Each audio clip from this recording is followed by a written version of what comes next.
आता जर वडिलांचं किंवा आईचं दुसरं लग्न असेल किंवा आजोबांचं दुसरं लग्न असेल आणि आपण दुसऱ्या वारसांमध्ये असू, तर तेव्हा प्रॉपर्टीमध्ये हक्क मागता येतो का? आणि मग तो कशा पद्धतीने मागता येईल?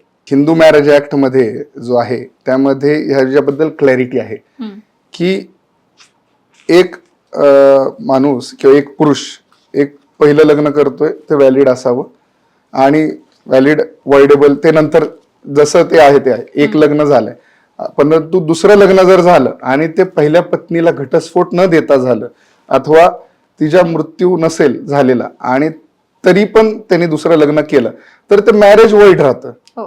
ते लग्न वॉइड म्हणजे ते कायदेशीर दृष्ट्या त्याला रेकग्निशन नाही.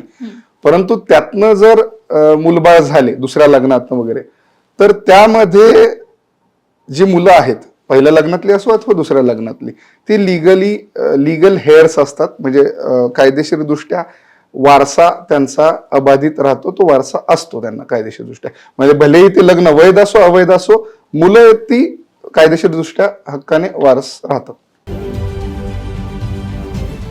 महाराष्ट्रातील सर्व बातम्यांचे विश्वासार्ह व्यासपीठ सकाळच्या सर्व सोशल मीडिया प्लॅटफॉर्मला लाईक, फॉलो आणि सबस्क्राईब करा. तसंच सर्व नोटिफिकेशनसाठी बेल आयकॉन प्रेस करायला विसरू नका.